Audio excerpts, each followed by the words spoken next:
I'd like to call to order this meeting of the Finance Committee, Thursday, February 12th, 2026.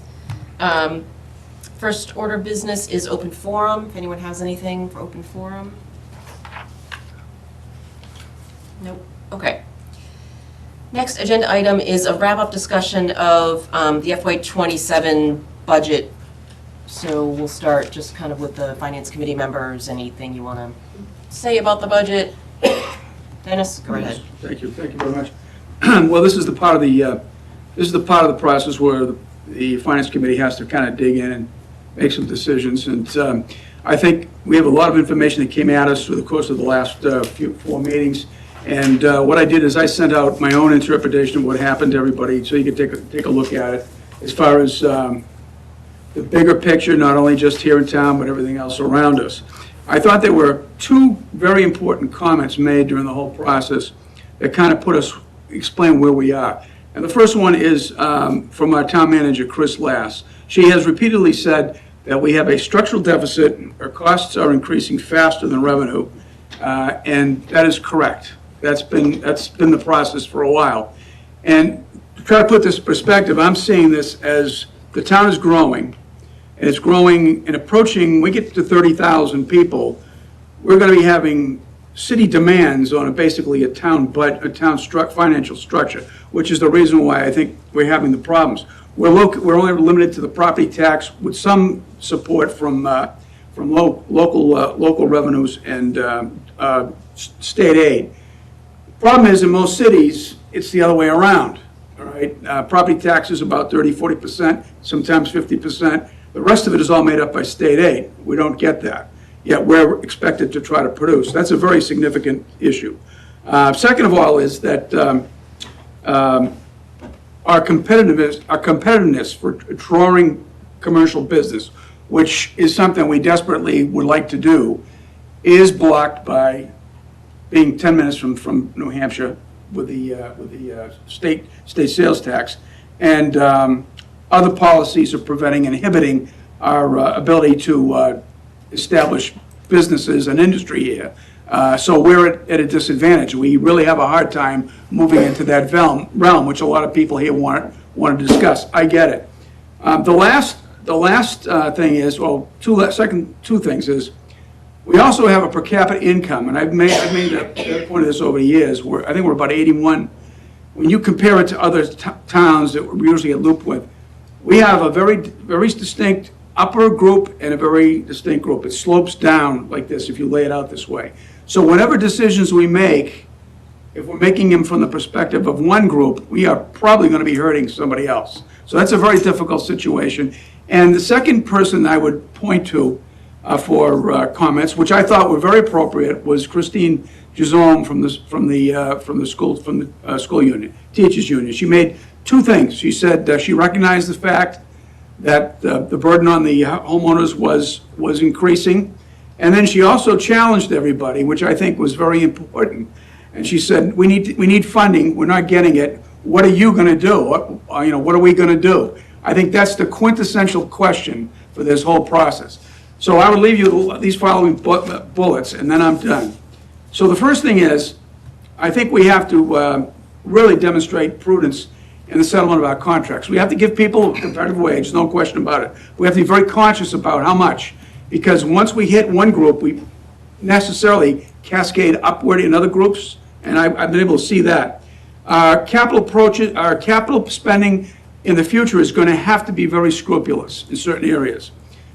We need to exercise heightened scrutiny over vendor contracts, which we've talked about before. We had the expression from Mr. Gilmet about one subscription was, at $4,000, and then without any question went up to $12,000. Those are the things that can kill us.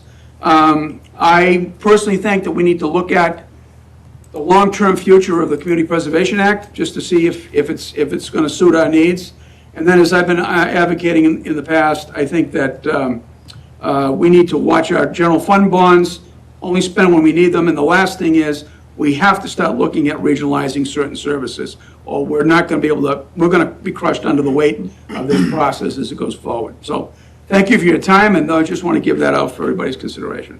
Thanks, Dennis. Anyone else? Okay. Next agenda item is a wrap-up discussion of the FY27 budget. So we'll start just kind of with the Finance Committee members. Anything you want to say about the budget?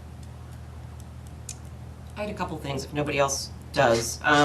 So just kind of as a wrap up of some of the main points that sort of stuck out with me throughout the budget process. I mean, I agree with Dennis, and obviously Kristen, you said, we're in a structural deficit.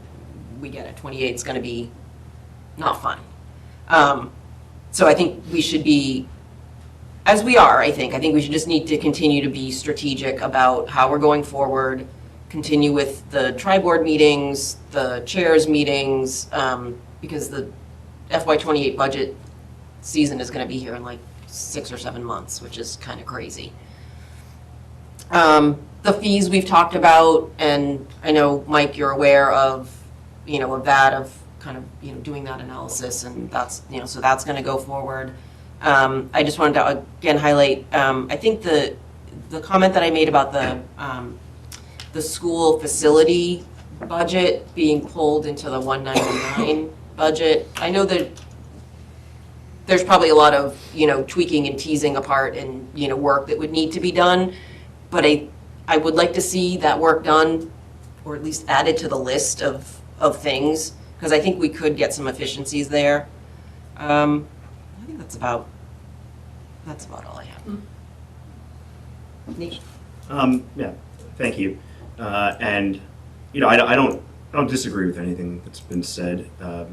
I take my colleague Dennis's comments to not imply that none of those things have been done, but really focus on making sure that they're part of the thinking moving forward in a different way. And I think that's fair. Demonstrating fiscal prudence in contract negotiations and approaching capital requests, heightened scrutiny. So I don't have any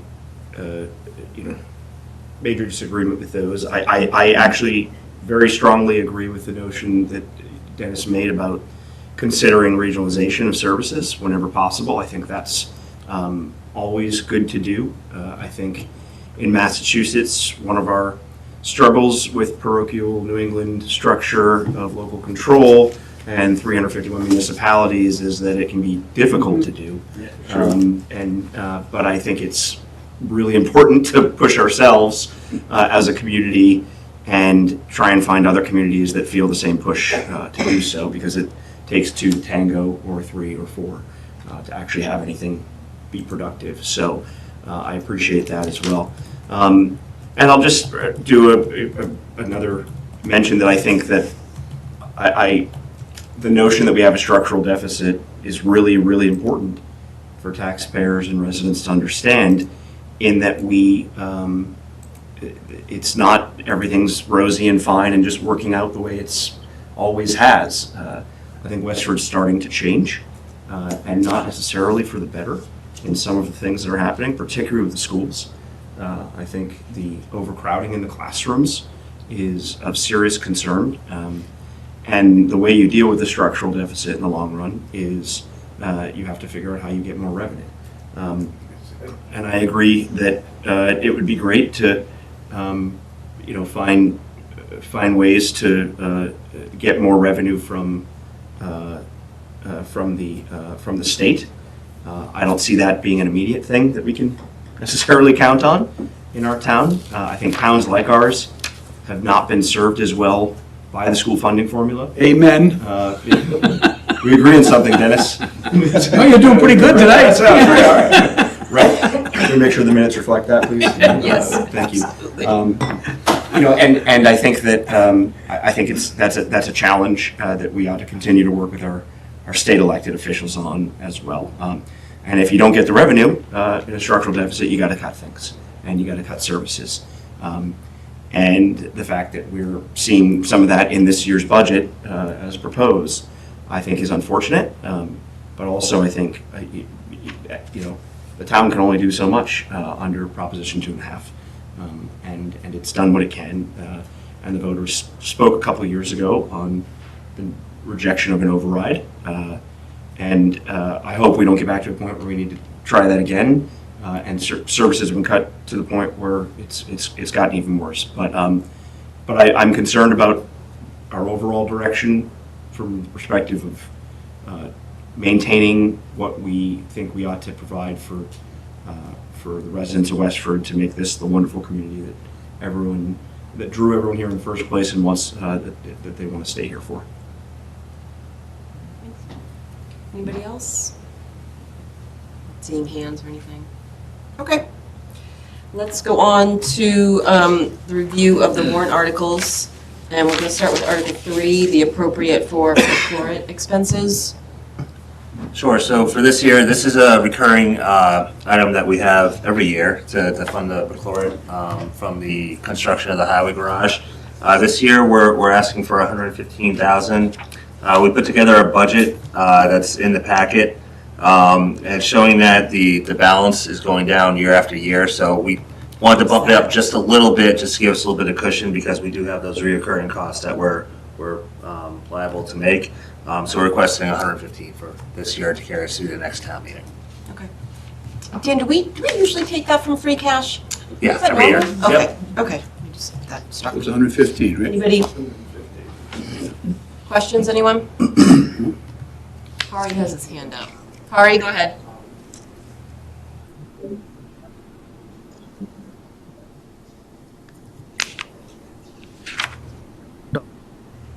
Money we allocate for this one, is it proportional to water usage or any of the other variable, or it is pretty much flat out based on the wells?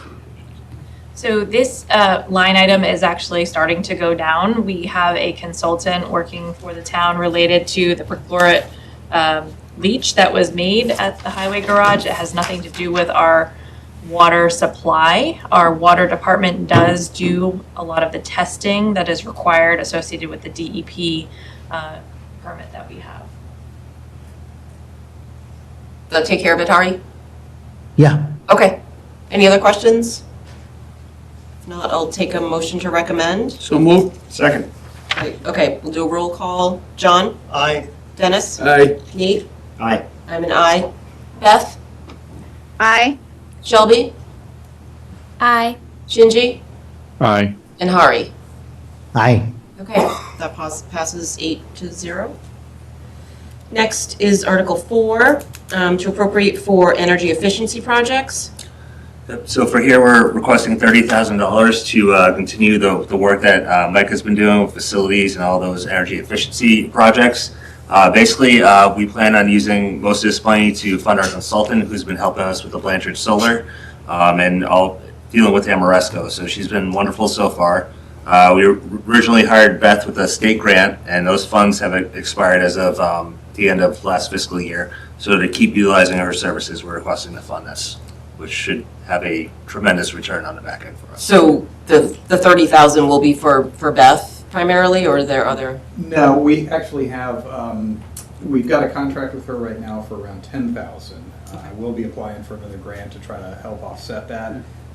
But we do have, with all of these projects, they've been moving so fast because when we find opportunities for promotional incentives, we jump on them. Occasionally, we do need a little bit of match. We need a little bit of funds to offset those. The other piece is related to the PPA, the power purchase agreement, and the general EMSA, the Energy Management Services Agreement, will have some legal expenses. So this will help Okay. offset that too. And we did receive a payment for Yes, we got a. vehicles, $15,000 payment. Yeah, we just got a rebate. Finally. Finally. 2 years ago. Oh, jeez, okay, good. So, I learned how to file taxes to get this $15,000. I'm not sure what's working, but I'm glad we got it in. Does that go to the general fund, or is that going to go to this energy? Joe, Yeah, it goes to general fund, then we appropriate. Oh, these are just appropriations. Yeah, it turns into free cash at the end of the year. Gotcha. Okay. Anyone have any questions? No, So- Go ahead, go ahead. Go ahead, John. So, for this expenditure of 30,000, when do we think we're going to get some payback on it? we're getting it now. Okay. You know, 15,000 of that, like Dan said, was from a rebate that we did just receive, and we're seeing returns on all of these energy projects now. This just Okay. allows us to have a little bit of extra cushion in case we do have some out-of-pocket related to some of these bigger projects. So part of this will go towards the Blanchard Solar. It'll go towards the professional services around the Blanchard Solar, Right, including right. the legal services, et cetera. When that project's completed, we expect a significant payback on it, right? We expect a payback. I wouldn't necessarily characterize it as significant. It's looking like around 25 to 30,000 a year positive cash flow. Right. For- Off that for 20 plus years. Right, so over time, it's the same. Yeah, I think the net present on it was around 400,000. Okay. And just to clarify, even if these savings produced $1 million yesterday in savings or rebates, to continue this, we still are required to agree on the appropriation for it if we're going to be using some of that money. I'm trying to understand is that. Well, the savings don't go back into that fund. Right. They'll accrue to the general fund or have cost avoidance in the future. So it doesn't matter, I guess my point is, it's not as though this is some separate, in some respect, you could say we're using some of the existing savings we've already made Right. to, but the finance committee and town meeting need to agree to the continuation of that to be utilized for the fund. Yes. Okay, great. Because there is no separate pot of money for this, so you've got to Just kind goes of, to- Right. yeah. Okay. Okay. It pays for itself, in quotes, but, Yeah. Go ahead, Dennis. Just want to say, this account, Mike's demonstrated a pretty good track record on this, Absolutely. which I was impressed with for the last time. So this is like almost a good investment. I have no problems For with sure. this. So I move to approve it. Okay, I just had one question, and then. No, go ahead. You just- I just had one separate question, and it's more like, the final IGA, is that done, or is it close, is it? It is pretty much done. Okay. What we've had to do is actually, because we're taking this phased approach to the projects. Right. We're kind of keeping it in about a 99% draft form until we figure out exactly what those Gotcha. next couple phases will look like. Ultimately, what the IGA is not the plan to do all the work, it's the audit of everything. Yep.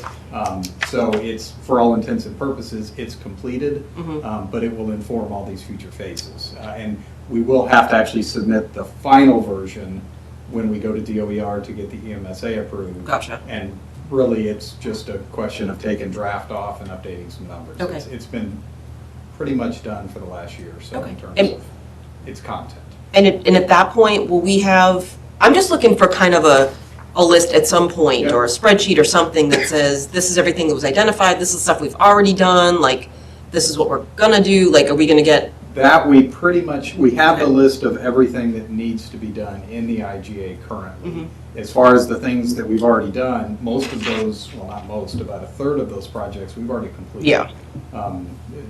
Through different mechanisms. Mhm. In terms of how we're moving forward, the way the structure of the EMSA will work is we'll have essentially a very big document that covers all future amendments to that EMSA in the future, that will have, all of our guaranteed savings rates and all of those things included in it. And then as we do phases of the project, they will simply be done as amendment, which will make Okay. kind of the back end paperwork much simpler for us. Okay. The first phase, Blanchard, the PPA, and the Cameron. okay. Second phase, we're looking at the BMS stuff in the fall, and then we're gonna see Yeah. what happens with WestfordCAT. Gives us a lot of flexibility. Yeah, it'll be a nice, chart or whatever it is to show of like, here's all the stuff we've done, here's the savings, that'll be, okay, now I'm ready. So move to approve the Article 3, or 4, is it? Yeah, 4. Second. Okay, all in favor, I'll do a roll call. John? I, Dennis? Aye. Nate? Aye. I'm an aye. Beth? Aye. Shelby? Aye. Shinji? Aye. Hari? Aye. Okay, that passes 8-0. Next is Article 5, appropriate funding for the Cameron Senior Center HVAC project and enter into an energy management services agreement. I'll start us off. You can start us off with. All right, so back in June of '22, town meeting originally authorized us to enter into an EMS agreement with Amoresco and authorized the use of $1.1 million. I think we all know the story where, the project came in way over budget. It was, originally into $3 million, then into $4 million. And so we went back, Mike was working closely with Amoresco to get the project to be more of a replacement, one-to-one, that's still more energy efficient, but doesn't break the bank. And they recently came back to us with a overall budget that's just under $2 million. So we're looking for a bond authorization for $2 million to go to town meeting. And then to help offset that, we are looking at other avenues too, such as green communities and other rebates that we plan on applying for. So we're hoping the end result is not $2 million, but, you know, in the 1.7, 1.8. We have the 1.1 prior year authorization Yes. already in the budget. So you're asking for the 900 just to The make 900 sure, is- but. Is a supplement to that. We do anticipate, like Dan said, we've got rebate applications in on that project. Mhm. Estimates right now are about 168,000. We don't want to bank on that until we Sure. have approval. And then I'm actually meeting tomorrow with DOER about potentially applying. There's some question as to whether this would be eligible for green communities, so I'm going to make the argument tomorrow and see if we can get, hopefully our max, get authorization to apply for it, and then Yeah. it'll be competitive. That may be another 100,000, 100 to 125. Okay. But we'll see where that one goes. I'd like the cushion so that we make sure we can move forward with it, because what we have learned with this project is it's not getting cheaper by waiting. Yeah, no, for sure. And at the end of the day, we only borrow the net. So if we get the Yeah. grants, we don't borrow the full two. Yep. Just one kind of technical, logistical question on the motions. I thought it said appropriate. Is that correct? Because this is bonding, right? Yes, it does. If you use the 900,000 to go to the bond. Yeah, but I, Supplemental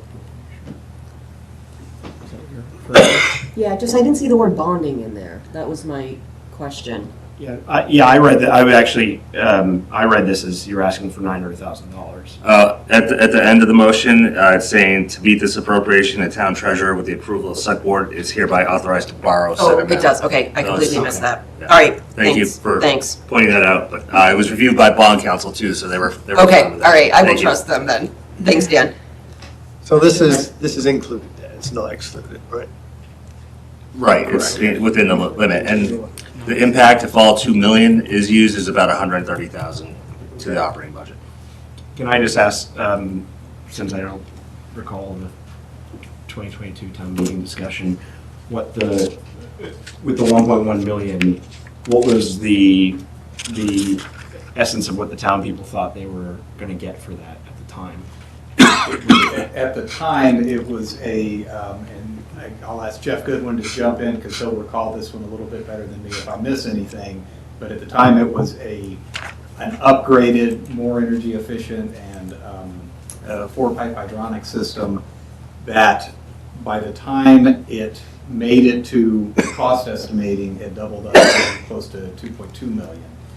What we're proposing is actually to go back to a one-to-one replacement with the VRS system that's in there now, and just put a much more efficient replacement using all the existing chases, no new construction, but essentially just replacing the equipment that's there as opposed to going for that kind of Cadillac system.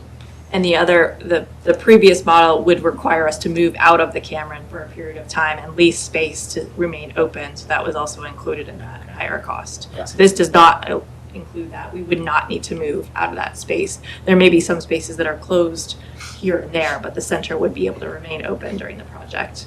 The other, I think, important piece that we're going to be gaining some efficiency in the way it operates is what we have right now is essentially two systems that fight each other. We're putting a fully integrated control system in place so that essentially they'll complement each other, that they don't do that now. Jeff, did I miss anything? Nope, you did good. Anybody else have questions? Okay, can I get a motion to recommend Article 5? So moved. Second. John? Aye. Dennis? Aye. Nate? Aye. I'm an aye. Beth? Aye. Shelby? Aye. Shinji? Aye. Hari? Aye. Okay, that passes as well, 8-0. Next is Article 6, the payment in lieu of tax agreement for the Blanchard School solar panels. So, do you want to? I can speak to that. So when Amoresco installs these assets on our property, they will own personal property within the town of Westford. So typically, if it wasn't part of one of our projects, they would pay personal property taxes on that and raise our rate accordingly. What this does is it allows us to enter into a payment in lieu of taxes agreement. we negotiate an amount. It really winds up being in the fractions of a penny, and they add that to the rate that we pay for the power, and it's essentially a one-to-one offset. So our rate goes up slightly, what they pay us in revenue comes back to the general fund. So it's a net zero proposition for us. Okay. But it has to happen by state law because they do have to be either taxed or have a payment in lieu of taxes. Gotcha. So generally, pilot programs, or pilots like MIT and places like that, are usually given to nonprofit organizations that, educational facilities, hospitals. I mean, Amoresco has an ongoing business arrangement with us on this and several things. So what I'm trying to get at is what are we, why would we be giving them this break? What's the reason for that? If they were to pay personal property tax on this at the prescribed rate through the assessing program, we would essentially eat that amount in our rate that we pay them. So we would pay more for the solar Oh, power that I they see what you're generate. saying. So we're paying ourselves essentially. Okay, So I this get you. just, it keeps it within the project as much as possible as opposed to. So they'd charge it back to us? Correct. All right, I get you. Yeah, so it's a, like I said, it's a net zero financial transaction for us. It just helps us cover all the bases. They have us over a barrel. Well, it's, the state really requires them to pay that, and this is a workaround that the state has allowed for these types of projects. Okay.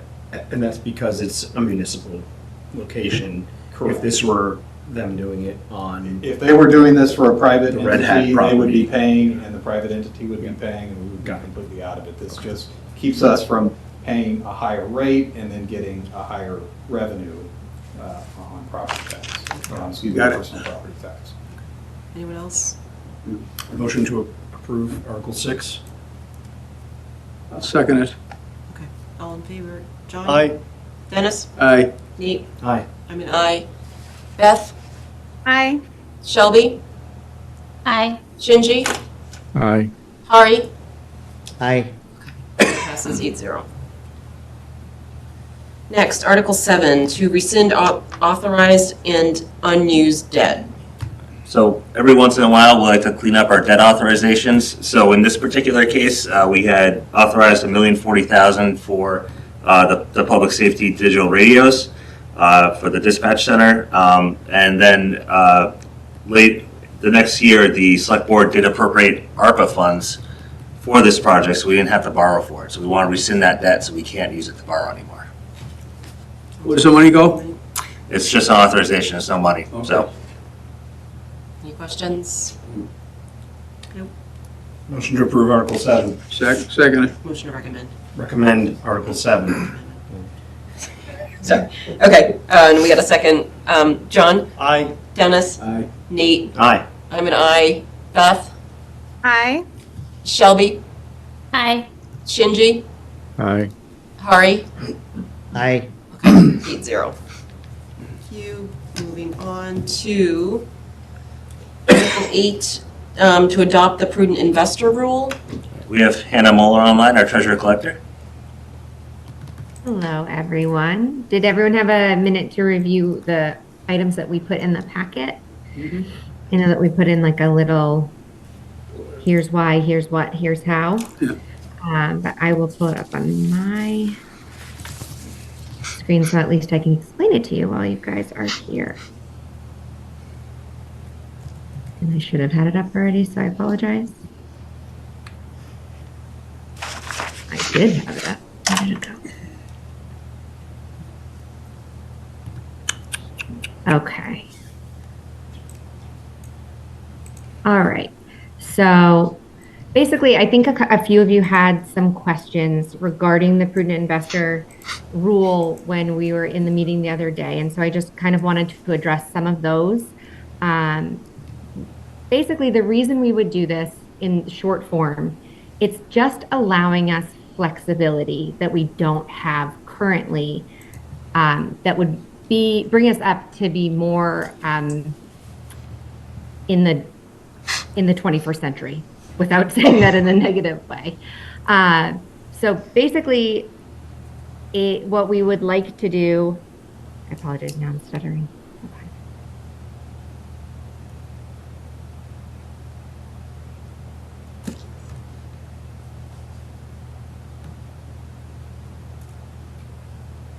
So really the practical impact of this is just to allow us to have some more flexibility and better long-term performance. Overall, right now, our OPEB funds are already legally invested off of the legal list. So we're already prudent for OPEB. It has always been that way, or at least back since 2016. So when you compare how our OPEB funds have been doing versus how our regular trust funds have been doing, I took a comparison over the past 3 years, and realistically, they're doing much better than our trust funds are. So for 2023, our trust funds earned about 4.38%. The following year, it was 5.56, and the year after that, it was 6.62. In comparison to that, the OPEB funds for 2023 earned 9.49%. In 24, it was 12.04%, and in 25, it was 10.35%. It's really just giving us the flexibility to kind of shift with the markets. Right now, the opportunities on the legal list are only for things like U.S. Treasuries, CDs, municipal bonds, state investment pools, and that's about it. Also, some companies that are also only investing in those types of things are allowable. Okay. Anyone have questions? Nate? Yeah, thanks, Hannah. This is really helpful, and appreciate you recognizing this as an opportunity to make sure our money's getting to good use. My only question is, if we move forward with this and town meeting supports it, and let's just say at some point down the road there's some funds invested in something that in general the community feels is not something we should be supporting with our funds, maybe a bad actor from a corporate perspective or internationally connected funds of some kind. Is there an opportunity at that point, if we adopt this rule, to still make decisions to say we want to divest funds from that particular entity? Obviously those are very case-by-case basis, and I just would be curious to make sure we're not locking ourselves in from that type of decision-making down the road. Absolutely. So the most important thing to remember here is this is allowing us to do something. It doesn't mean we have to. So once we are allowed to invest off of the legal list, then we can kind of dive into what we want to invest in. As I said, we do have an investment firm that is managing, we have 2 investment firms that are managing the majority of our funds here. And they do this every day. This is their job. That is why we hire them to do these things. They do it for 240 communities throughout Massachusetts, which is a huge chunk. And out of that 240, they have 76 that have currently gone to the prudent investor role. Most of that is because it's very new, and also because it's new and people are uncomfortable and they're unsure, and it's a change in the laws that haven't changed in a very, very long time. But to your point, we can always shift. We can always take things off of that list. A few years back, I know GE was kind of a huge problem. GE is one of the only companies that we can invest in on the legal list. When I was in Groton, we took it off of our investment list. We said, we're pulling out. We don't want to do this anymore. It's too volatile.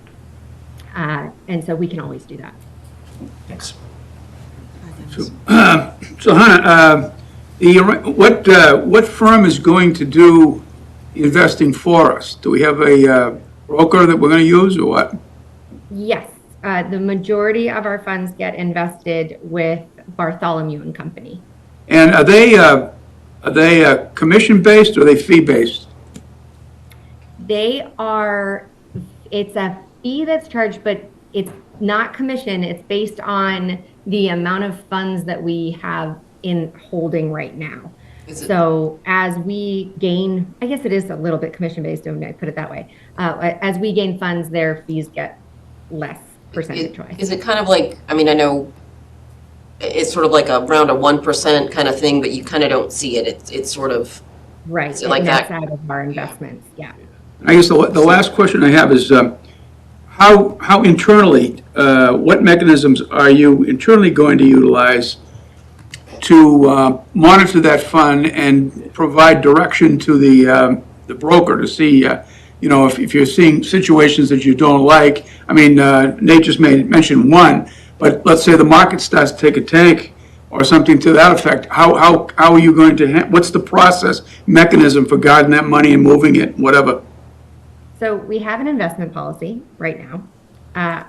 And we also have given them general guidance of how we would like them to invest our funds. We have a balance of stocks and bonds out there right now. It's a 70-30 split. When we move to prudent, we may want to shift that a little bit to make it a little bit more conservative than that.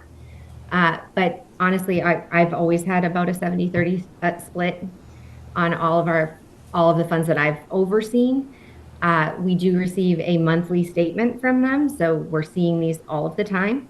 And it is as simple as picking up the phone to say, hey, I'm feeling nervous about this. What is it? Or I'm having questions come in, and I want to make sure that the general public feels comfortable with where our funds are. I reached out last night and received a phone call back while Kathleen was on her way home to get the kids from daycare. They're very accessible. And if for perchance you needed to change the broker, how would you do that? That is a great question. I've never, well, that's not true. I have had to do that before. It's a process. We do have a contract, but I honestly, as I said, they oversee 240 of the Massachusetts communities, which is a huge chunk. I mean, what's that, like 2/3? And we're currently with Bartholomew Dennis. It would not be a new broker. It's a broker that we currently have. I was just thinking, Investments would just be let's say something happened to Bartholomew, there was an issue. How would we, is there a provision in the contract that allows us to get out of the deal with them and go to somebody else, or? I don't have it in front of me right now, but Okay. go ahead, Hannah. I would imagine there has to be There has to be a provision of some something, sort. Yeah. I should always ask the question. You should ask, but I would imagine. Is that do we put that out to regular procurement? I mean, I respect the fact that we're That's a good 200 question. something communities, but that's usually a reason to even more so make sure that you're just going to market and ensuring that you're getting the best overall value. Do you know, do either you, Hannah, or Kristen, know if that's something that we've done or will be doing? So, Yeah. yeah, Hannah's been very active exploring rates between different banks, and they're always competing for our money. So yes, that's something that's always up for grabs. Yeah, it does have an annual review. So, and we can also, we have an annual review to go over the rates and all of those things, but we also have a semi-annual review to just kind of look through how we're doing. And so at that point in time, we can always have that discussion with them. And then, yes, we could potentially get bids with other companies to see what else is out there. It's always good to have a nice little stable. John? So will Bartholomew be able to invest money and make trades, without, let's say, the agreement of the town? So, Because normally with a managed account, that's what happens. You hand the money to them. They make the decisions about what's traded in and out. Yep. I mean, obviously, we have the option at any point in time to say yay or nay, but generally they would make the trades, right? I mean, then yes, say, yeah, they we've are done a this firm trade. that we have employed to do that for us, absolutely. But as I said, we do have monthly oversight, so we see it every single month, everything that they're doing, all the moves that they did make, everything that they bought and sold. I have a login for their investment site, so I can see it on a daily basis if I want to. But that's what they do for a living. No, So I understand wouldn't completely. know any better than they would on when to buy or sell, that's for sure. But if there was something, like I said, that was a concern or something that we did want to absolutely stop from happening, I could do that as soon as the market opens. And presumably, the more money we have invested through them, the lower the rate will be anyway, right? Correct. 1%, it's 1.25, goes down to 1.75, whatever it happens to be, based on the size of the investment. Yes. Any other questions? Can I get a motion to Yeah, rectify? Hari. I know we are with Bartholomew, and is there a notion of having multiple investment vendors? It's like if I have my money, some of it is with Vanguard and some of it is with Fidelity, not all of it is with Fidelity, right? Is Yes. that a thing in here? Will it give us a greater flexibility to move as opposed to, again, migrating from one entire portfolio one to other is very difficult, but if you have balance, you can always move here and there. Is it an option? Yes, so just to be clear, our invested funds, what we're talking about right now, is just trust funds, CPA, affordable housing, OPEB, library trusts. That's what we're talking about right now. When I say investments, that's what I'm talking about. Those are the things that we have invested with investment firms. In addition to that, we have our funds spread out through a whole bunch of different banks. And when I first came aboard, I made it a point to kind of move it out even further, spread some things out, go out to market to kind of shop rates to see what people would give us for more money. I had exposure to a few other banks' facilities because of where I came from before that we were not utilizing or not utilizing as much. I was able to reach out to some contacts there. We have some pockets of funds now that are being invested in money markets that are getting a much better rate than what you would normally get.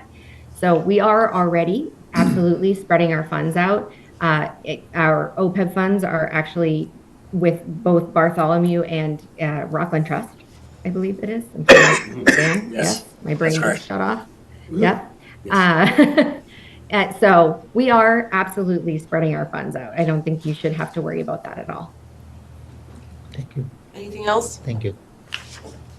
Okay, I'll take a motion to recommend. So moved. Second. John?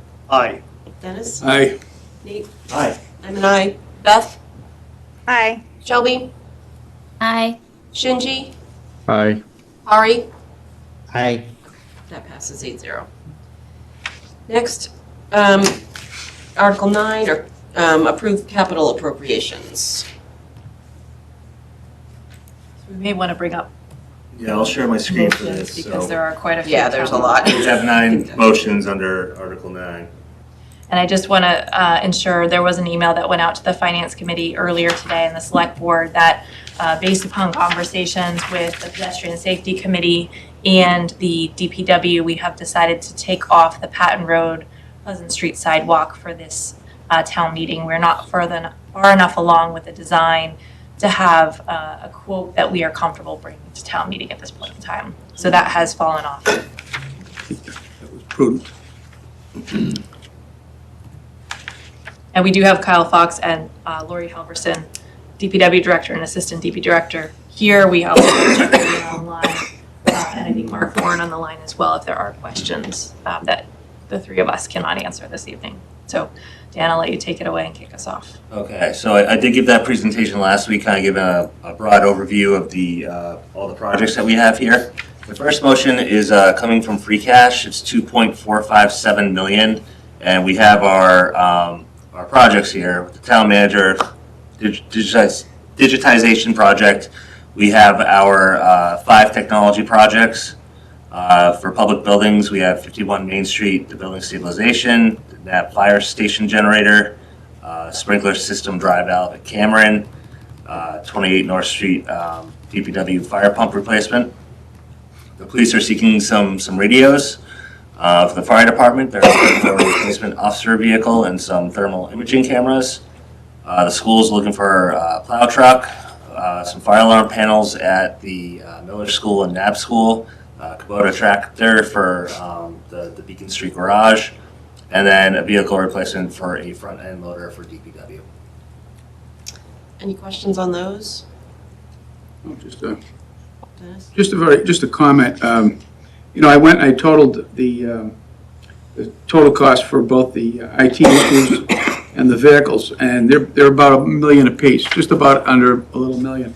I just wanted to make a comment that, based upon just what we said earlier, I think next year, this could potentially be a little bit of a budget battleground. So I just want to make sure that the folks who are managing those particular facilities are aware of that, and I just think it's something we have to look at. But I have no problem with it this year. Why don't we go through everything and then we'll see if we want to pull anything out, or if not, we'll just vote the whole Sure. thing. All right, second motion here. We actually wrote a memo about this and we posted it online. What this is doing is we had 2 other pieces of equipment for DPW that they requested, and what we're seeking to do here is transfer the $540,000 that was originally appropriated for the expanded town hall parking lot back in 2023. That project is nowhere near on our radar. We're waiting for basically Robinson School to come through and then have our whole town-wide capital plan before we even address this. So, however, that money that was appropriated at that point in time was originally from the sale of 63 Main Street. So those are somewhat restricted funds. So when you have a sale of real estate, they have to be reappropriated for a capital purpose. So that's why we're asking to reauthorize those funds towards these 2 vehicles, since all the money is sitting within DPW at this point in time right now. All right. So third motion is for the ambulance enterprise. This is the 3 thermal imaging cameras for the 3 ambulances. Fourth motion, this is for the water enterprise. So one thing that's extremely therapeutic for our friends in accounting is cleaning up old projects and reappropriating them. So these are formerly borrowed projects which are completed that we want to reuse this money to apply towards new capital projects. So it has to go to town meeting to reappropriate these funds. So, we have the Kersey Circle, Water Main, Prospect Hill, and so on, that we're going to reauthorize and use to pay for the water enterprise equipment here. With the biggest thing on this list being the high head and backwash pumps at Forge and Nutting Road. They're basically water pumps that need to be replaced for that. So by doing this, we're avoiding a bond issue with that $1 million, which is typically something amount we would bond most of the time. So, Question? yeah, I understand what you're doing, Dan. So these are already, is this money has been appropriated at one point prior to this? Yeah, it was authorized debt that was permanently bonded, and then this is the remaining balance of those projects. Okay. That we're going to put towards these new projects. Okay, all right, I get it. All right, I understand it. Thank you. And Shelby, you have your hand up? Yeah, I just wanted to clarify. So these are projects that completed. They're not like the previous kind of moving around that we talked about in the previous motion was like a project that wasn't ready to use those funds, but these are actually completed. Yeah, these are actually completed, Shelby. Yep, thank you. Okay, cool. Thanks. Do you have a question online? We do have a It's question. for the pad sidewalk, so we Oh, can okay. look into that. Sorry. Going on to the fifth motion, this is the stormwater enterprise capital from retained earnings. Basically, the pattern we want to get into is paying for the design using retained earnings and smaller pieces of equipment like the survey equipment they're looking for. And then we want to bond the actual culvert construction, which is usually $1.5 million when those come due. Sixth motion is $600,000 for the roof and to stabilize the school facilities building located at 30 Beacon Street. It's basically the school garage there that's in rough condition that we need to put a little work into if we want to continue to use that building. And this would be a non-excluded bond for $600,000. Going down to the seventh motion, this is $650,000 for the Littleton Road design. This is we're paying for the non-participating costs, and the state is going to come in and pay for the construction of this. And in addition to the $650,000, we did receive a $500,000 MBTA Communities Catalyst Fund grant. So this project that should have cost $1.15 million is down to $650,000 for the town at this point. So we always want to leverage those grants when we get that opportunity. Dan, do you know, is that the total of the non-participating costs, or are there going to be future costs? That's a great question. And Cal's here. The construction of the project is estimated at 14 million, and that would be covered by MassDOT. So the town won't be responsible for anything past this 650? Correct. That's my belief and understanding, Okay. yes. Okay. Anybody, Dennis? Yeah, my reservation on this, and I realize that, we do get a benefit out of this, but Route 110 is a state road. Now, unlike Boston Road, where it was kind of a merge between the two, we got a, we got a specific benefit out of that, and so we went in with it. But this is supposed to be done by, the care and maintenance of this roadway is supposed to be done by the State Department of Transportation. And this could be a realization that they're looking for any help they can get to get these jobs done. So I'm a little hesitant about number 7. I don't like the way that this thing looks. The other ones are fine, but I just have hesitancy about this one. So because it's a state road, you're thinking the Yeah, state should pick up the whole it's supposed to tab? be their responsibility. Do we have, is there? This is the process that the TIP takes, is that the town is responsible for the design and engineering, and then the state picks up the cost of the rest. I'll give you a second, 1 minute. So also, this is going to be one of the major areas in our corridor that is up for redevelopment in terms of MBTA housing and commercial development. So I believe that it's in the best interest that we move forward with the project to further our economic development in that corridor as well. Just to my response to that is, we conceded and gave the MBTA zoning folks more than they needed, right? And I think they should have been grateful for that and given us a break. We were grateful and gave us $500,000. Well, I know, but that's still good. The cost of those things are going to really go beyond that. There's going to be a lot of costs on it.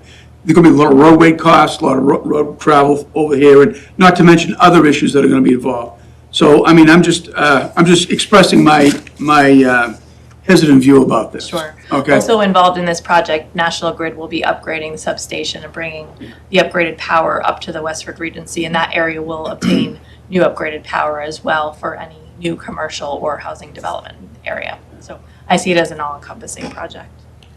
Any other? Go ahead, Nate. Yeah, I would just say, well, I'd love if the state could pick up the entire cost. If this is the process used to access the $14 million or 13, whatever, after this amount, I mean, I think that's a no-brainer, to say the least. And from my perspective, has tremendous value from an economic development, perspective of that corridor, and making sure that it continues to meet the growth of the community that's already there without major new development right now. And so definitely excited to support this. Beth? Would this change ownership like Boston Road, or it would remain state controlled? It would remain state controlled. Okay.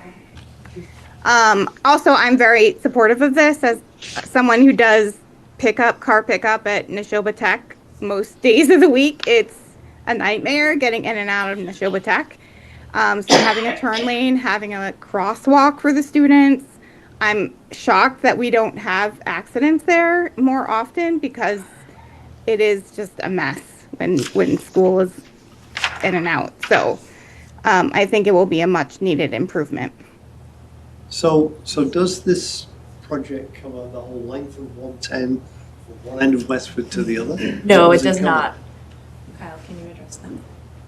Yeah, no, it doesn't, and sorry, Beth, this isn't in front of Neshoba Tech, unfortunately. This goes Oh, from, man! Yeah. Okay, having Neshoba Tech She turn won't lane know and It's a no now. Beth wants to know how much more you need to get to Neshoba Tech. this project runs from basically the entrance to Cornerstone Plaza down to Concord Road.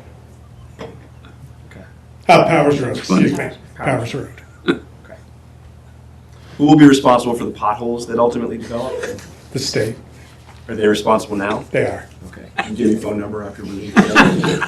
Well, you noticed last summer, they did a quick skim coat over there, basically because the road was falling apart. And it was just a kind of a Band-Aid repair measure. to limp along to this project. Any other questions? So to summarize, for 650,000, we get to design 110 from Cornerstone Square to Powers Road the way we want it as a town for whatever our development plans are, versus if we didn't do it and the state did do it on its own nickel, they'd do whatever they wanted, probably in the simplest way possible. You've said it exactly right, and, you know, to echo Kristen's comment before, this is the typical process the town has used. Minot's Corner is a great example. Paul and Jeremy led the design on it. The town paid for the design. The improvements were done to the satisfaction of the town. And kind of the same thing with Boston Road. By driving the design train, one, we can sort of control the construction estimate, which we get extra things that we ordinarily wouldn't have. And two, we don't pay for any of the construction. So I view it as a win-win. Any other questions? Okay. You take these motions one by one, you don't mind? Yeah, yep, I'll pull that one out. Okay, let's keep going with the rest of them, and then we'll go back and vote. The eighth motion was for the sidewalk project from the Pleasant Street and Patton Road, which, of course, the FinCom Select Board received the email today that we're asking to delay this till October town meeting. There is a question from a member of the public online. On that one? Sure, let's take it. So Valerie Young asks, is there a change to the budget with the Patton Road sidewalk payment coming off?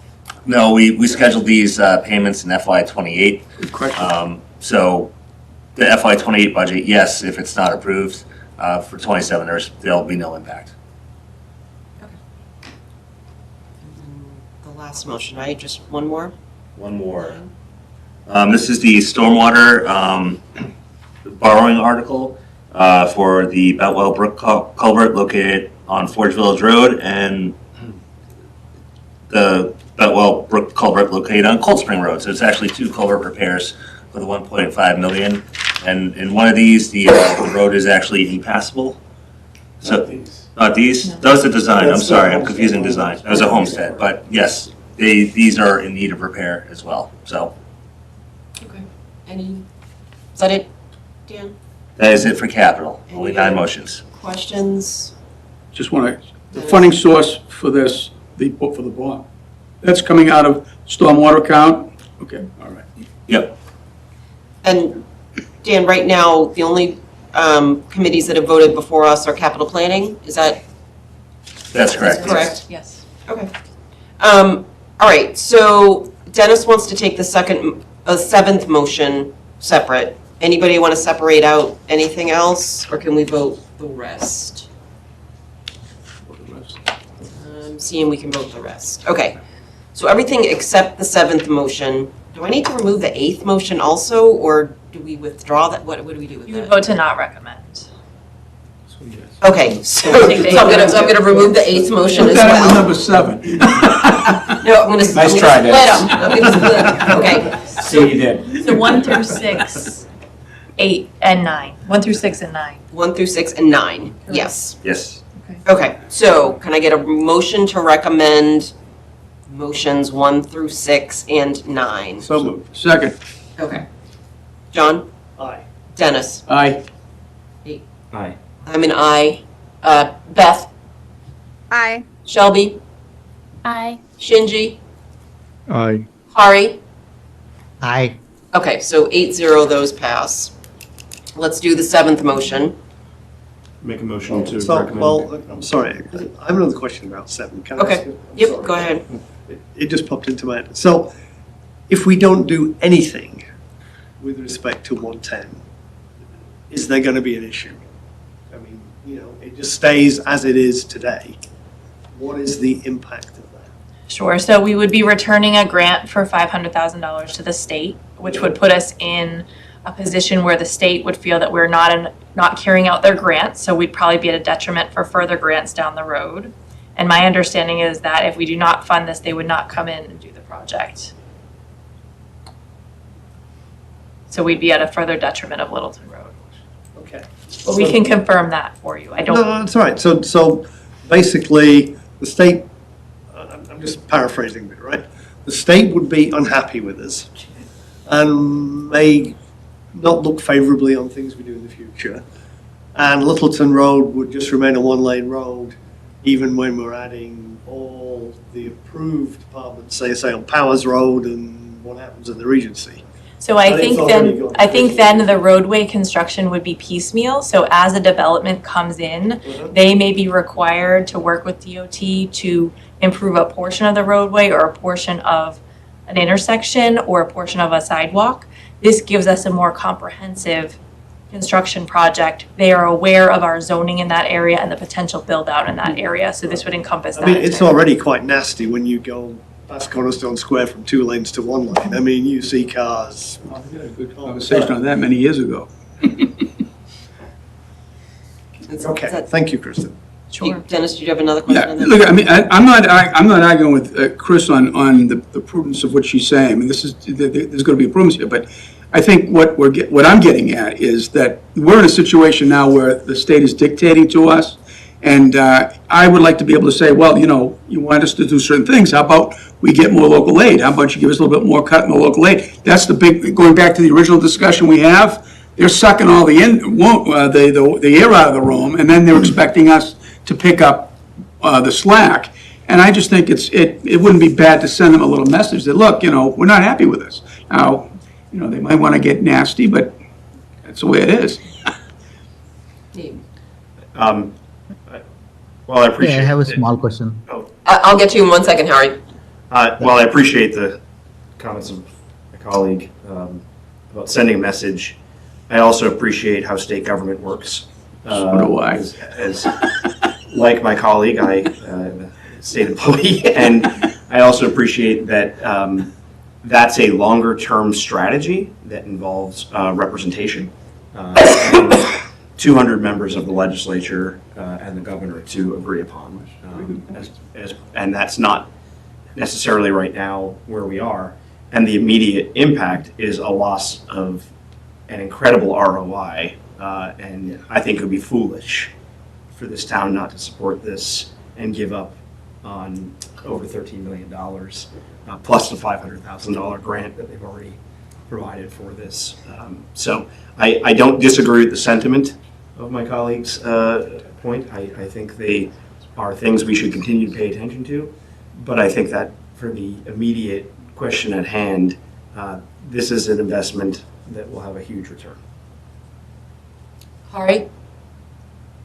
Is the project evaluating from until Powers Road or from until the end of Cornerstone? I think it's between Powers Road and Cornerstone. Correct. Okay, that's good. Okay, that's where the next set of apartments are coming, right? So I just want to, yeah, thank you. Okay, any other questions before we? Okay, so can I get a motion to recommend the 7th motion? So moved. I'll second. Okay, thank you. John? Aye. Dennis? Just to keep it different, no. Nate? Aye. I'm an aye. Beth? Aye. Shelby? Aye. Shinji? I think I have to follow Dennis, so no. Okay. Hari? Aye. So that's 6-2, recommend. Okay. And, You're going to go to 8 I'm to gonna go to vote 8. not recommend, and then we do have another question online. okay. Motion to not recommend 8. You want that? Do we recommend to withdraw or? Recommend to dismiss. Recommend to dismiss. Motion to recommend to dismiss Second. 8. Okay. Aye. Aye. Dennis? Aye. Nate? I'm an aye. Beth? Beth? Aye. Shelby? Aye. Shinji? Aye. Hari? Aye. Okay. So that passes. And the questions? Sure. So again, Valerie asks, so are all of these general fund bonds hitting in fiscal 28, Cameron, Beacon Street, and Littleton Road? I'm sure there's a reason, but it's confusing to understand why we're approving them in the fiscal 27 budget with the fiscal 28 budget in mind. I'll defer to Dan, but we have traditionally done this for many, many years, but please feel free to explain. Yeah, it's the timing of when we're actually going to have a first debt payment. We do carry $40,000 debt service budget to pay for any short-term borrowing costs. But typically, some of these will take a little while to get going. And we're not going to permanently borrow these projects until they're completed. So that will be FY28, the earliest that we have a principal and interest payment. Can I ask a follow-up? So is that like no payments on your new car for the first year, but you're still accruing interest? Or is that we're not really accruing it and that's why we don't have to pay it? So it's trying to match the timing of the debt payments to when we're actually going to need them. So we could budget this amount in FY27, but it's going to close out the free cash at the end of the year, and then we have to not do something else for 27 as well. So we're trying to come up with better timing of when these payments are actually going to hit and impact the budget. So I see. Okay. And we have these built into our model for fiscal 28 and 29. yeah, and that fall off schedule, yes. Thank you. Okay. Anything else? No? All right, let's go on to Article 11, amend the wage and classification plan. So we're doing 10 next week, is that it? What is 10? There is no Is time that- on here. I have No, CPA? No, it's 10. Right. CPA has not made their Yeah. recommendations yet, so we're going to do Yeah, so 26. Yeah, we're skipping that until they get their recommendations. So Article 11 is to amend the wage and classification plan to add an operations analyst position at the grade 3 scale, and I'll turn that over to Mike for some brief comments. Thank you, Kristen. So appreciate the chance to get to speak to this. I've done a number of presentations, both to this group, to the select board, and to some public groups about this. So I don't want to hammer a lot of the same points, but I think what I'd like to do is actually kind of look at this position in terms of the big picture. And so first, we have discussed a number of times some of the very specific things that this position will do. Obviously, it is tied very clearly to the pay-as-you-throw program and our solid waste and recycling generally. So that will be a large portion of the duties that this position picks up. And again, I've spoken about that a number of times. I welcome any questions about that specific piece. The other big thing that this position will do on a regular basis is really doing the kind of the back-end data management of all of our energy efficiency activities. We have been extremely aggressive in the last 18 months or so in getting the work done and trying to realize some long-term savings on some really important cost centers that we have. And we've got quite a few coming up, and we really do need to get the data analysis capacity to understand the benefits of those projects, but also be able to plan out future projects because we are going to see both savings and revenues coming from these types of projects. We need to make sure that we can target those appropriately and build that into our long-term capital plan. The last piece I kind of want to talk about really feeds into some things that Dennis and Nate brought up when we started, and that's where the town is fiscally and where we're looking to go in the future. I mean, we clearly understand we have a structural problem in our budget. We have really two documents that I think we can look to give us an idea about how we start to get ourselves out of this predicament as we move forward. One, we've had the Budget Task Force report in hand for a number of years, and we've made some progress on that. We have a lot more that we need to do that came out of that really important work that was guided by the town. It was guided by volunteers, it was guided by staff and appointed elected officials, and it gave us a lot of really good ideas for things that we need to do moving forward. The second piece that we have, a little bit more recent, is our strategic plan. Now, in addition to a lot of other pieces that were in that plan, probably the one that hits the hardest in terms of where we are fiscally now and moving into the future is the responsive and responsible town government. And specifically within that, the need to really dig into what are our core services and how do we prioritize those in our budgeting process moving forward. So a big piece of that is really starting to dig into the cost of those services as well as the cost of what we would say are kind of the non-core services. And how do we incorporate that into another recommendation of the Budget Task Force, which was to do this comprehensive field review of the future. That is going to take a very strategic approach, probably over some time, but it's also going to take a significant amount of analytical capacity, research, and staff time to do that. That is one of the big pieces that we're looking to this position to do, is help us get the data to make the decisions around those core services that need to be supported by the general fund, and which ones may make more sense to start looking at as looking at the fees that underlie those things. I know that we have talked quite a bit in the Parks and Rec Commission around athletic field permitting fees and a number of other fees really across all of our operations. We need to be looking at those strategically from a big picture perspective so that we can really target the impacts of those things to make sure that we're not hitting the same user groups and the same types of our population as these fees begin to recover either portions of or all of certain services, and let people begin to make some decisions over what they support and what they don't in terms of services that we provide. So I think if we really think about, in addition to the core pieces that we're looking at this position doing, such as supporting the trash and recycling, supporting pay-as-you-throw and energy, that big picture financial analysis and that big picture set of recommendations that came out of the Budget Task Force are really a big piece of what we want this position to focus on.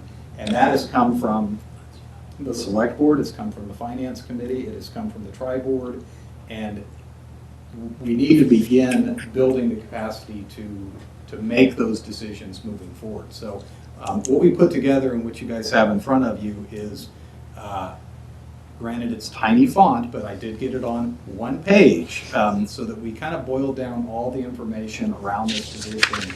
But this particular sheet really does look at the big picture and what we want to do with that extra analytical capacity to set ourselves up for some success moving forward in our budget process. I'm not going to spend a huge amount of time talking about the numbers that we've generated just over the last 18 months or so in savings and in benefit, direct benefit to the taxpayer, but I'll throw kind of that big picture number. 18 months, we're sitting at about $4.6 million of direct benefit that this new focus has added to the town. We need to continue that momentum, as well as really start digging into how do we gain efficiencies in our departments, how do we gain efficiencies in our operations. Again, those kind of top two pieces we're looking at are some of our biggest cost centers: energy, trash, and waste. But we are trying to be very methodical with how we approach this, and also trying to be very transparent. So we do expect, we want to be able to demonstrate the value of this over time. We want to be very clear about what we're getting, so we really want to work with the boards to try to figure out how do we approach the recommendations from the Budget Task Force, and how do we begin prioritizing our services so that we can eventually lessen the burden on the general fund and still maintain the level of services that Westford residents are looking for. So I wanted to keep it short, and I wanted to give you plenty of time to ask questions, make comments, both for you guys, for anybody in the public that has anything.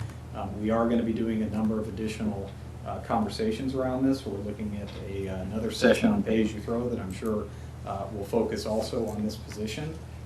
But with that, I welcome your questions. I'd like just to add one more thing. So on the town meeting webpage, we do have an additional memo about the duties of this position and the benefits of the position, as well as a full job description.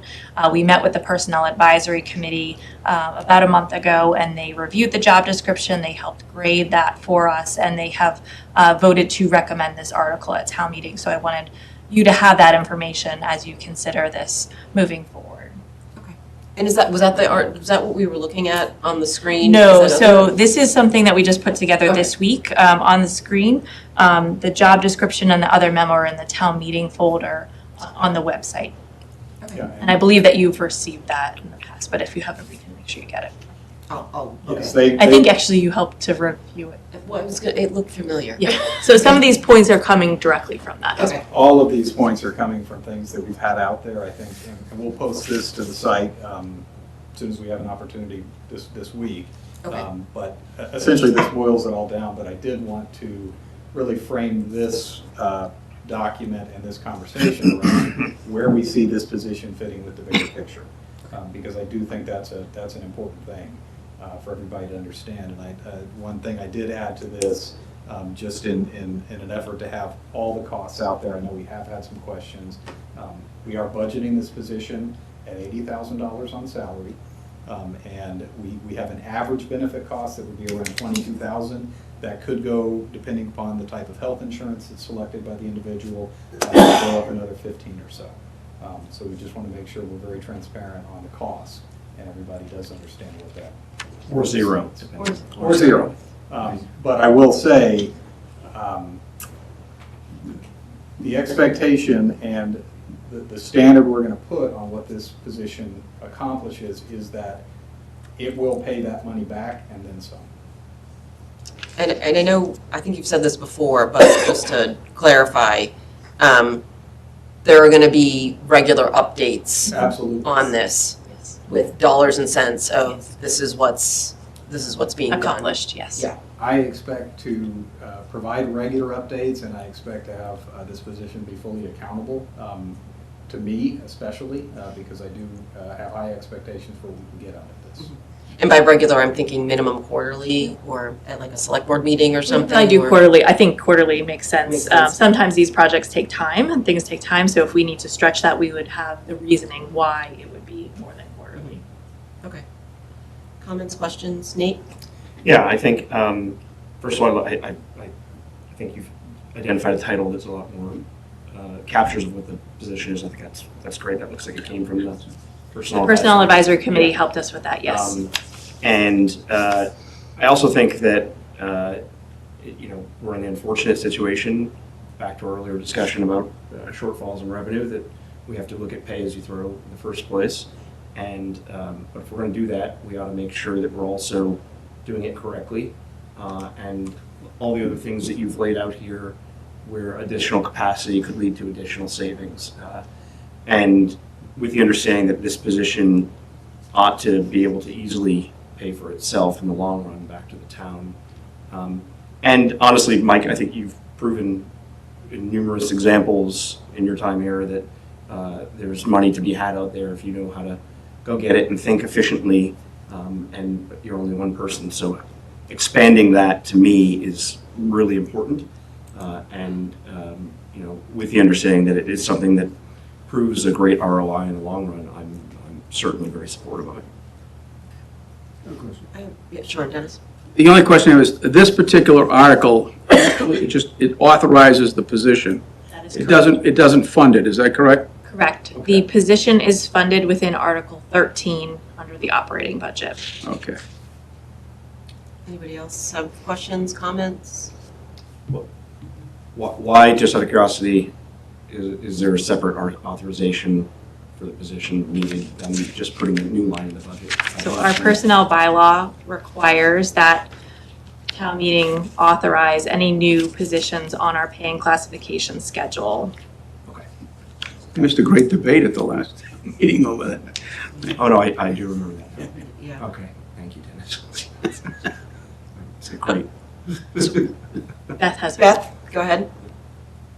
Yeah, so I mean, it sounds like from your analysis that you'd be watching this closely, and that if it's not returning on the investment, that we could not continue the position in the future, or if the Pay It program doesn't project to save as much, or create the budget situation that we are potentially seeing in the future, that then we could choose not to fund this down the road. That is correct. And we will have frequent updates so people are informed and educated on that.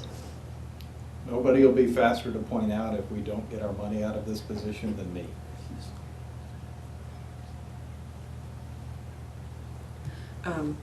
Anybody else? I'll just say that, so I've been volunteering with the Recycling Commission for like 16 years, so God bless you. I am really knee deep in the solid waste and recycling. God bless you. So this, I am excited about this. about the operations analyst and the pay it together because I think it really does make sense. It moves us in a great direction moving forward, not only in our trash and recycling, because we were really insulated with Acme, although they were fantastic. We were insulated from the rest of the industry and we didn't see the sort of real world for a long time, and now we're seeing that with the rising costs and moving to automated and on and on and on. So I think it's very good. And even if you consider the cost of the operations analyst or the salary, we're still seeing a net decrease of about $100,000 in our overall budget.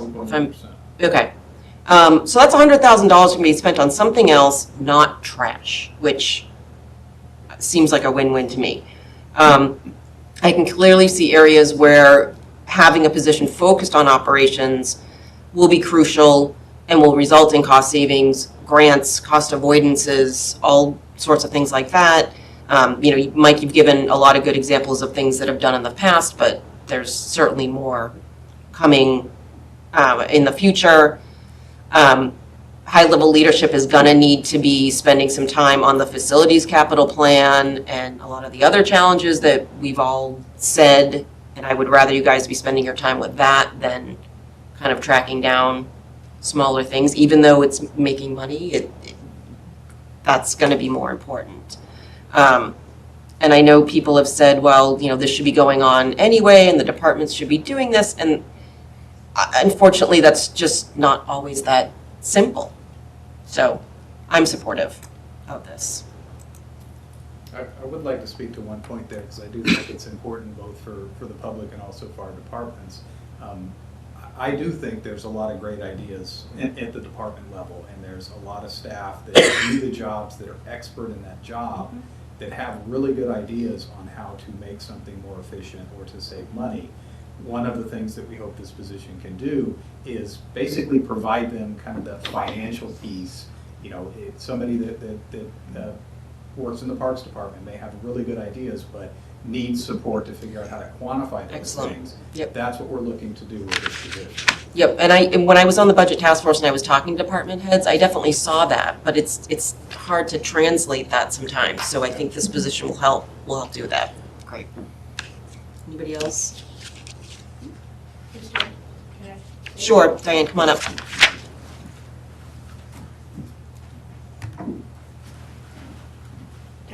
Diane Wood, 122 Depot, reiterating and appreciating the discussion.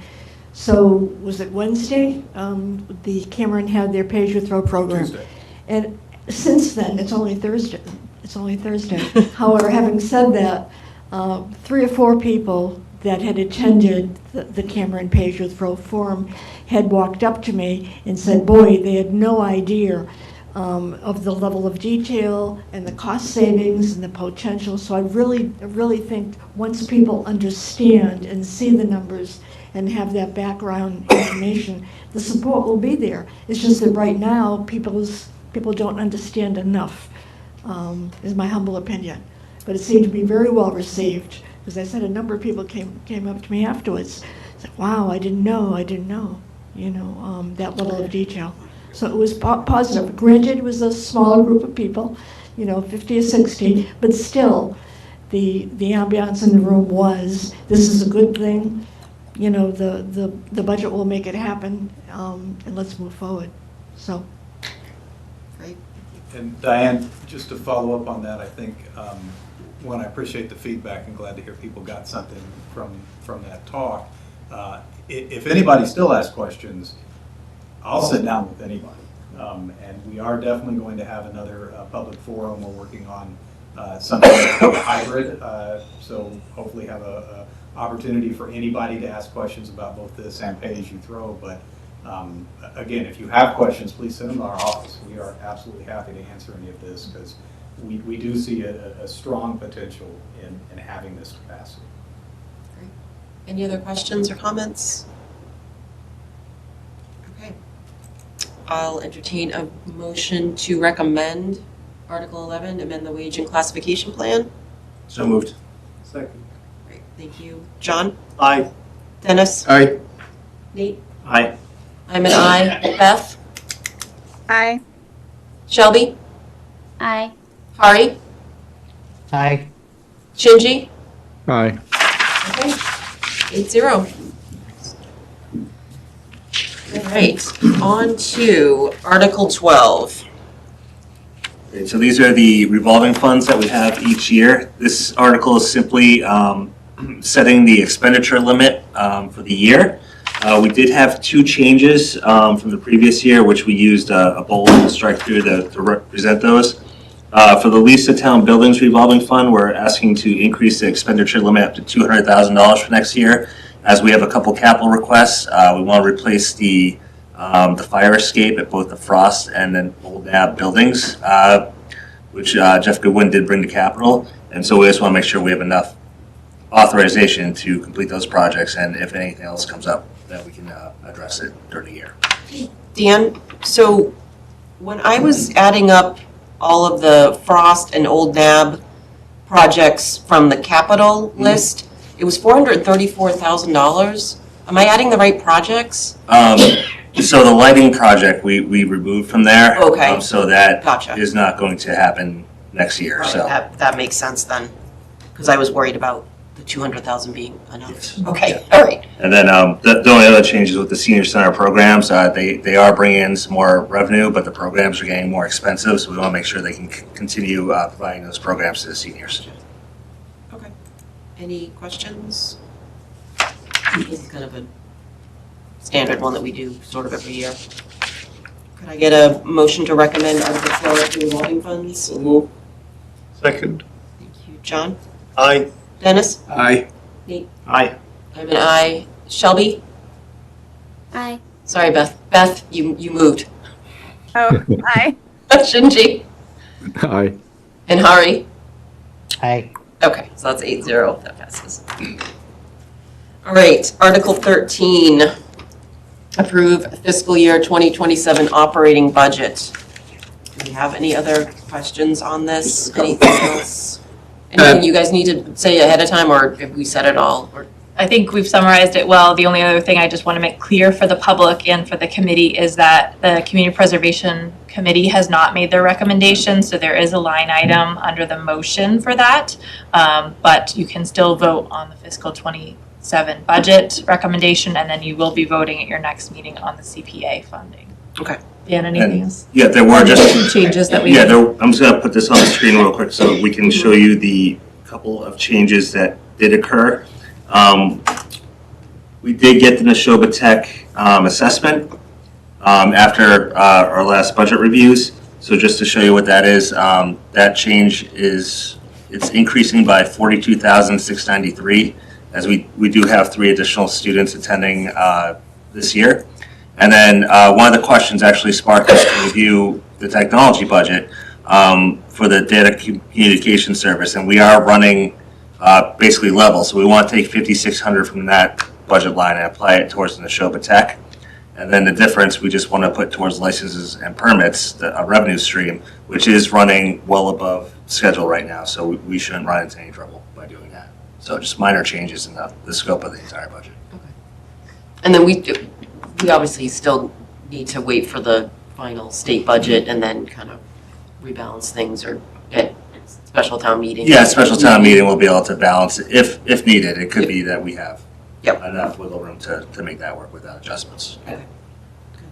That Chapter 70 assumption for was based off of the Governor's House 2 amount, or what we received last year? It was, so our projection was based off last year's at the $150 per student. The governor's was at 75, so there's a gap there, which each of the past 3 years, state aids come in higher from initial budget. So we're taking a wait and see approach given the. But we've assumed the higher amount. We're not.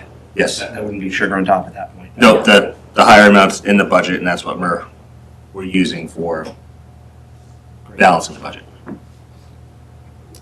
Anything else, Dennis? I just want to confirm, so at the bottom of Article 13 on page 10 up to 20, it talks about the water enterprise funds. It says $800,000 shall be appropriated from the water enterprise retained earnings, $190,000. So these are just basically the amounts that you're taking out of those accounts and applying them to the account itself, right? Yeah, it's fully funding the water enterprise Okay. budget where they have the debt payments for the PFAS coming up next year. So 800,000 is more than we've used in the past, but this is me being cautious so we can balance the budget. Because the DOR looks at the revenue estimate. If we don't hit that revenue estimate, we could have a problem that needs to go back to town meeting. So they have plenty of retained earnings to actually fund this portion of it. How much do we actually subsidize the ambulance account out of the general fund? How much? So in this one, it's $407,000 for FY27. Thank you. Anything else? So I get a motion to recommend Article 13, FY27 budget. So moved. Second. John? Aye. Aye. Nate? Aye. I'm an aye. Shelby? Aye. Beth? Aye. Shinji? Aye. And Hari? Aye. Right, 8-0. Article 14, appropriate Chapter 90 local transportation funds for roadway maintenance. This is It's another usually on consent simple, yeah. Do I'll move, anybody have I'll move questions? to, I'll move to recommend. Second. John? Aye. Dennis? Aye. Nate? Aye. I'm an aye. Shelby? Aye. Beth? Aye. Shinji? Aye. And Hari? Aye. Okay, that's an 8-0 recommend. Article 15, water enterprise OPEB. Again, this is an article that we have every year. The water OPEB is fully funded, which is fantastic. So this sort of serves as a model of how the OPEB could work once the general fund's fully funded when I'm no longer here, many, many years from now.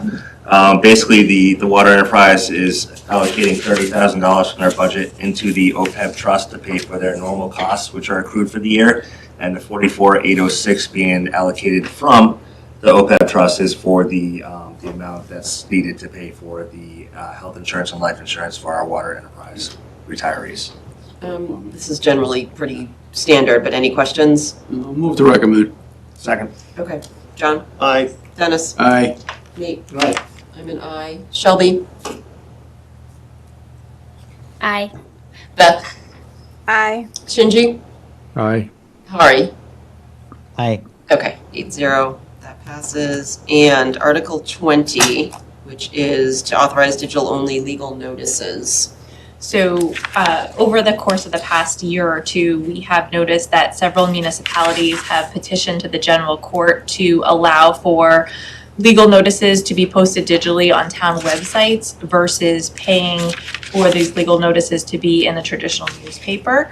We know that newspapers are kind of going out of style. Not a lot of Certainly are. people are reviewing them or reading them. Additionally, we have looked back in our finances, and for the town of Westford, we have placed over $20,000 in legal notices each year. These are for public hearings associated with select board, planning board, public hearings for zoning bylaw amendments, Board of Health zone amendments and the like. In addition, our residents and businesses or developers who are applying for certain permits are on the hook for placing the legal ad. So we would like to ask town meeting to petition to the general court to allow us to add a provision to have legal notices be on our town website. Right now it's traditional newspaper or print. It does not allow for any web provisions. And we did place a memo on the town meeting webpage under Article 20 earlier this week.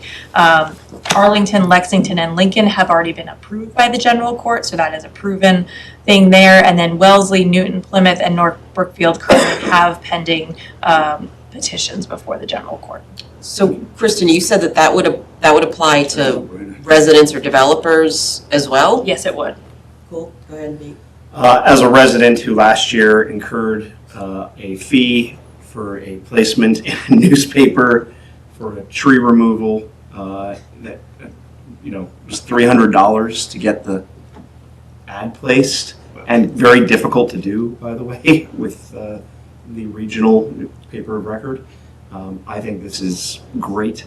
I didn't know that there was other towns that have already actually been successful in this endeavor, and I really hope this passes because the fact that if you're a resident and you need to do something that requires this type of notice, that you just pay that fully out of pocket. I mean, and that doesn't seem fair. And it's just subsidizing a business that ought not to be making its money on the backs of such a thing. Also, I challenge how many people are actually getting their information from that source. So I would too. I would So, too. so how would, I mean, people are not necessarily reading the newspapers anyway, but how would, the public know, if developers or even Nate has to post something? How would they accomplish that requirement? Sure. So if this is passed, then we would be amending our general bylaw by town meeting action. And then all of our permit applications that currently say you must place this legal ad in the newspaper, which is currently our regional newspaper of record, we would be changing all of our application packets to say you must submit the legal ad to the town clerk's office. They will post it in the proper time frame. So we do need to update our documents and our schedules, but there would be no fee to do that. Okay, so basically the town would end up posting something on behalf of We the would have applicant. posting on the websites for the legal ads, that is correct. I also just want to point out that WestfordCAT has been active in this conversation.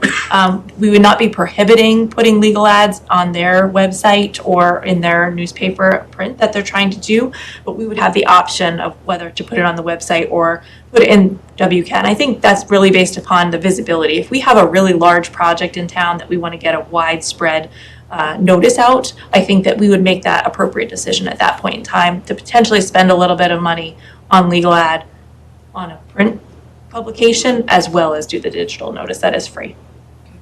Anybody? So move. Motion recommend, yep. Yes, ma'am. second.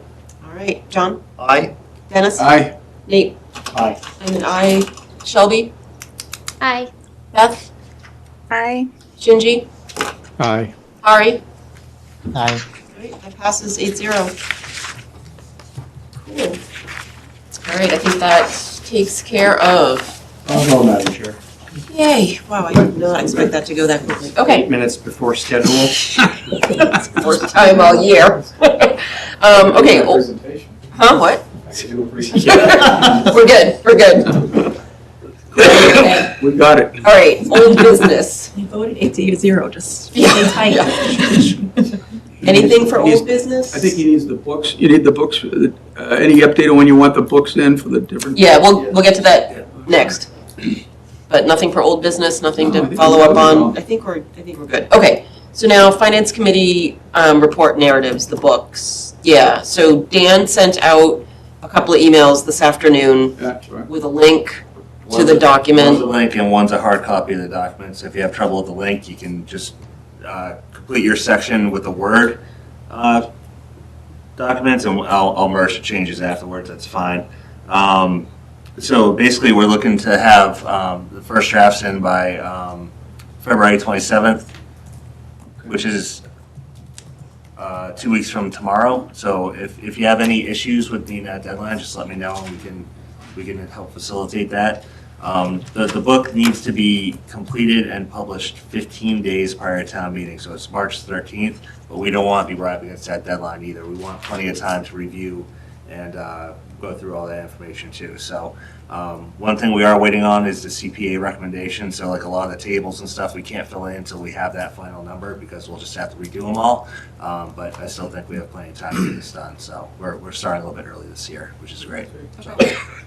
And all of the assignments we did at the beginning, I think at our first meeting, which is in the timeline spreadsheet, so if you Maybe forget what bump you that. signed up for. Maybe you can bump that. No, I already know what I'm saying. I think it's just the schools this year. Okay, any other questions about the book? I think this is at least the second time through for everybody, so. All right. Oh, one other thing, if anybody wants to be a main proofer on that too, it's much welcomed. I know it's a lot of work, but if anybody is interested in doing that, definitely take the help.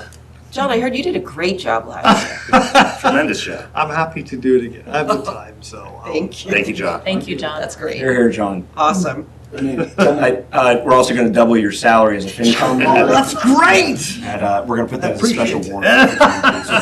It's in the budget.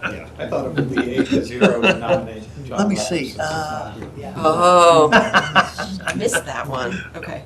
And just to be clear, Nice that's a big 0 times, we can Yeah. multiply it by a I'm sorry, 100. yes. Yeah. That was a joke. Just in case. Yeah.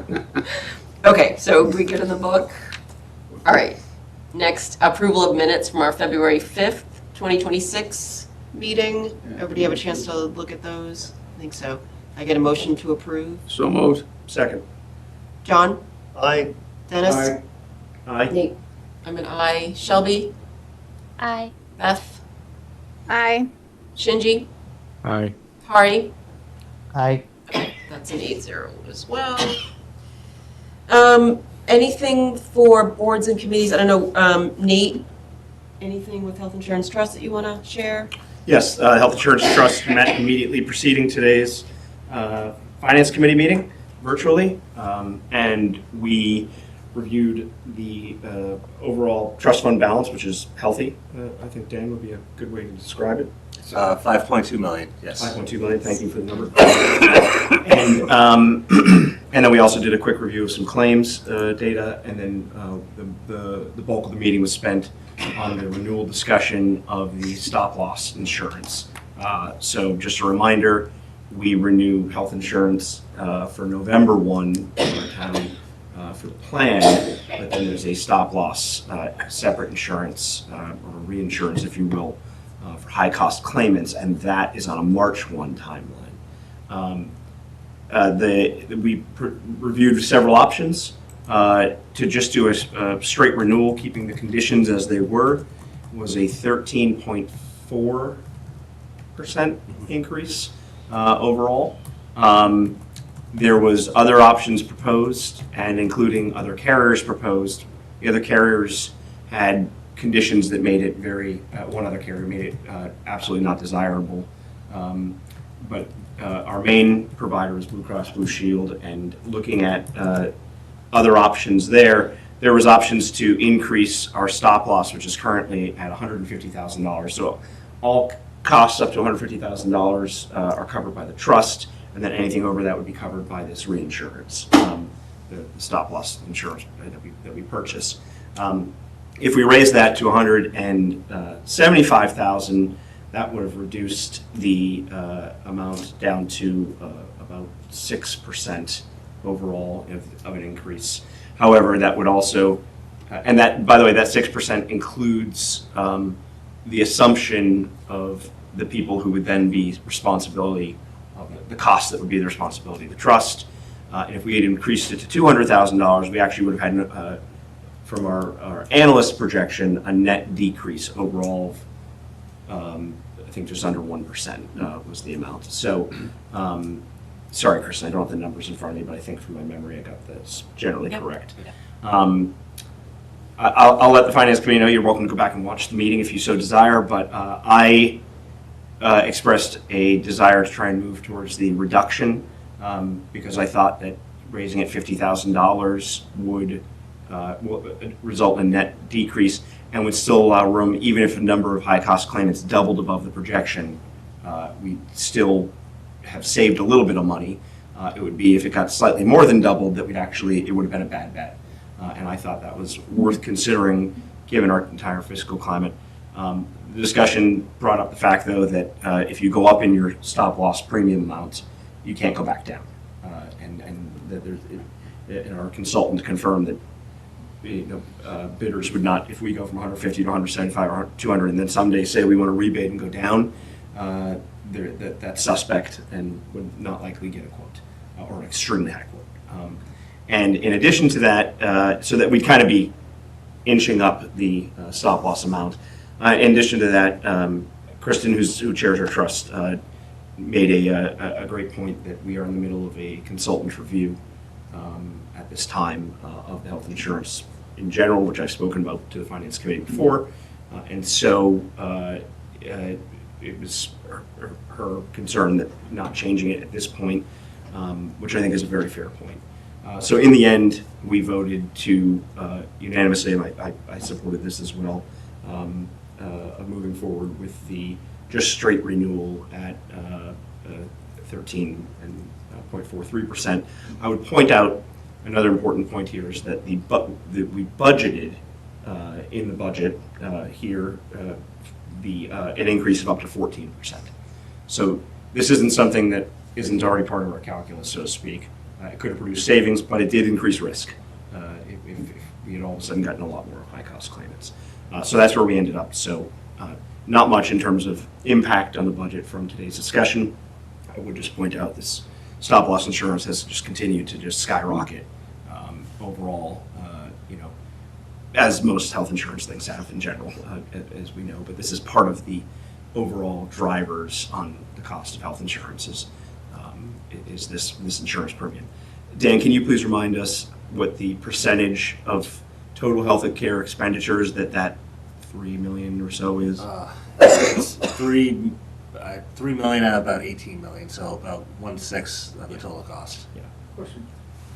What is the story with regard to the health insurance we provide with regard to copays and deductibles? Do we have, are there copays involved or Yes. no? There are. Okay. There are copays. There is no deductible. From my personal opinion, not speaking on behalf of the trust, but we have an expensive plan with a very rich plan design that because there's very little cost sharing once you get it.